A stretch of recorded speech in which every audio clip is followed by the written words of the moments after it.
Capítulo 30. Reunião às margens do rio, o plano. A superfície do lago espelhava o rosado escuro das nuvens. Era como se a água estivesse coberta de sangue.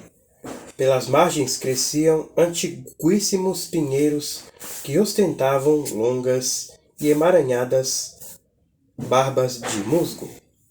Eric, começou Matias. Vou fazer-lhe uma pergunta muito delicada.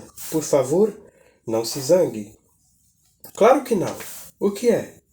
Você conhece bem sua mãe? Eu quero dizer, você acha que ela seria capaz de tramar tudo isso? Aninha ficou sem graça. Que situação delicada? Eric não respondeu de imediato. Depois de algum tempo, disse, pensativo. Não há motivo.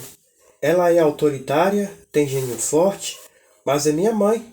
Por que faria isso? Anne, conte o que aconteceu ontem à noite, pediu Matias. Aninha respirou fundo e começou o relato. Quando terminou, fez silêncio. Finalmente, Franz comentou. Se vocês ainda têm dúvida de que a tal dama de branco existe, acho que depois dessa noite ficou tudo claro. Matias irritou-se. Deixe de ser idiota! Tem alguém muito vivo metido nisso. Com o diabo. Por quê? Explodiu o jovem barão von Keller. Talvez algum louco, sugeriu Heidi. Não sei, murmurou Matias. Ódio, talvez? Ódio? Eric não se conformou. De quem e por quê? Olhe, pessoal, interrompeu Aninha. O tal vulto desapareceu do quarto como mágica, sem usar a porta. Um ser humano não pode simplesmente evaporar-se. Claro que não, gemeu Eric. A dama de branco atravessa paredes.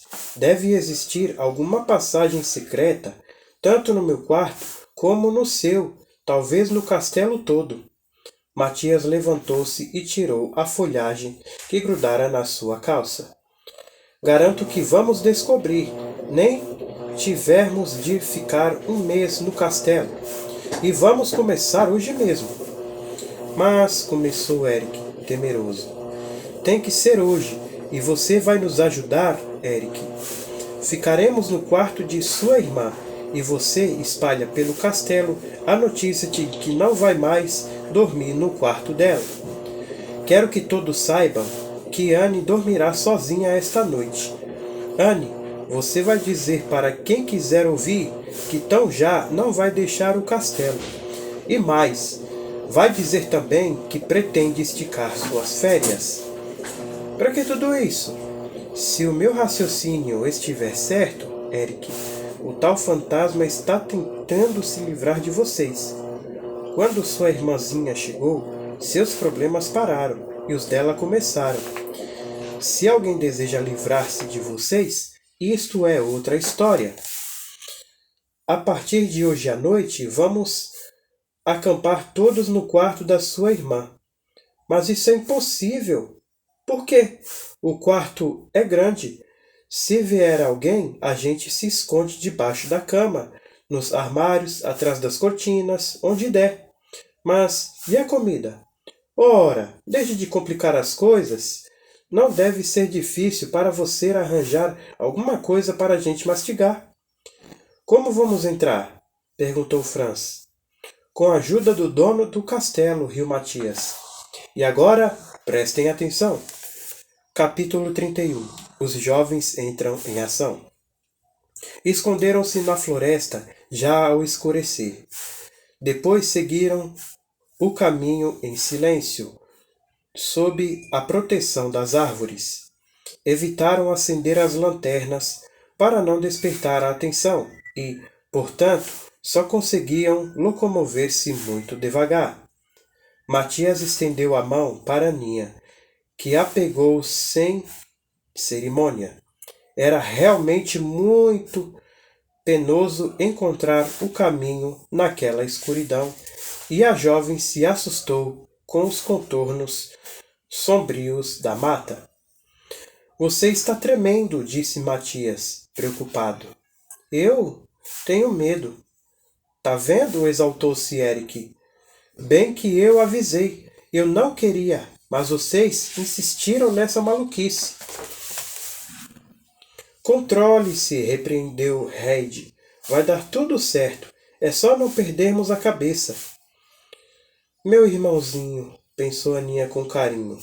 O jovem Siegfried, tão cheio de inseguranças e dúvidas, de quem teria herdado isso? Do pai? Não podia ser. Lembrava-se do pai como um homem forte, corajoso. Talvez a presença opressora da mãe o deixou assim. De repente, apareceu diante deles o castelo em toda a sua majestade medieval. Vamos contornar o parque e entrar pelos fundos, sussurrou Eric.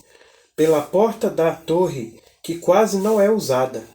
Coloquei óleo nos gonzos para não rangerem. Nesse instante, a luz desapareceu por detrás das nuvens e os 5 jovens aproveitaram a escuridão para esgueirar-se por um atalho que conduzia até o muro que rodeava o castelo. Uma portinha estava semiaberta. As luzes de algumas janelas ardiam na escuridão, como olhos de lince. Um pássaro revoloteou assustado quando os amigos passaram pelas centenárias malvas silvestres. Que horas serão? Indagou Aninha. Quase 11. Cuidado! Não pise no cascalho. Faz barulho. No trecho entre o parque e o castelo era o mais perigoso. Arrastaram-se ao longo do muro, segurando-se pelas mãos como crianças arteiras numa aventura proibida. A portinha pela qual Eric os conduziu abriu-se silenciosa. Coloquei óleo também nesta porta, murmurou Eric. Você é um gênio, riu Matias e Red fez. Psiu! Total escuridão os recebeu. Fecharam cuidadosamente a porta e por breves instantes se encontraram no muro gelado. Era preciso grande coragem para enfrentar o que viria. Que escuridão infernal! Resmungou Matias. Que eu saiba, o inferno não é escuro, e sim iluminado pelo fogo eterno, comentou Franz. Aninha soltou uma risadinha nervosa, e Red, a cautelosa, novamente recomendou que fizessem silêncio. Não se preocupem, eu conheço bem o caminho, disse Eric. Quando eu era criança, este era um dos meus esconderijos prediletos para fugir da minha mãe. O que foi isso? Alarmou-se Franz. Prenderam a respiração. Um ruído estranho, como se alguém estivesse mexendo em papel. Meu Deus, pensou Aninha, aflita. Saias de tafetá de damas antigas. De novo! Agarrou a mão de Matias com violência e este gemeu. Shhh! É só um morcego, tranquilizou a moça. Acalme-se. Deve ter aos montes aqui. Eric recomendou que tirassem os sapatos, sugestão nada animadora, pois os corredores e as escadarias eram gelados. Pô! Fez Ed, estremecendo. Segure meu braço, pediu Matias.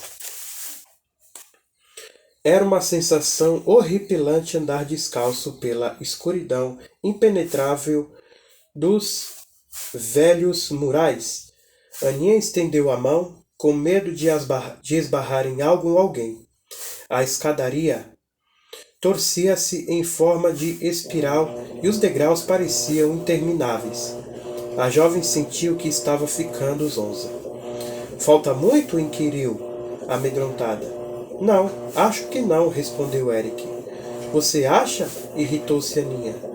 Conheço essa escadaria desde os meus tempos de criança, mas agora está tudo tão escuro. Finalmente, depois de uma eternidade, Eric abriu uma porta e os aventureiros entravam num corredor que, depois da escuridão da escadaria, apresentava-se com razoável luminosidade. Pelo menos dava para distinguir as janelas e os contornos meio apagados de baús e tapetes. Aninha respirou, aliviada. Os jovens ficaram imóveis por alguns instantes. Tudo era silêncio. Atravessaram o corredor, entraram em outro e subiram uma escadaria. Nossa, mãe! Exclamou Aninha. Isso é um labirinto! Não sei como você se vira aqui dentro. De repente, ouviram passos pesados e alguma parte do castelo. É o Willy, explicou Eric. Faz a ronda noturna para ver se está tudo em ordem. Finalmente chegaram ao quarto de Aninha e Eric fechou a porta. Você acha que alguém nos viu? Perguntou Reid. Eric balançou a cabeça, atirou-se na cama e começou a rir. Cale a boca! Explodiu Matias. Ainda não conseguimos nada. Isso é apenas o começo, esqueceu? Chegou sua vez de afugentar os fantasmas, brincou Franz. Aninha lembrou-se da mãe, tão longe, certa de que estava tudo bem com a filha. E agora? Perguntou, desanimada. Nada, princesinha, respondeu Matias carinhosamente. Vamos fazer o que combinamos. Você está arrependida? Perguntou o irmão. Não sei. Eric se aproximou e pegou o rosto da irmã entre as mãos. Você está confusa, mas tudo vai passar, eu prometo. Shhh, fez Franz. Alguém pode ouvir. É isso mesmo, gente, concordou Matias. Vamos ficar quietinhos no escuro. Aguardemos a segunda fase do plano. Que a espera não seja longa. Talvez não seja, predisse Reid. E Aninha rezou para que ela tivesse razão. Queria que tudo terminasse logo.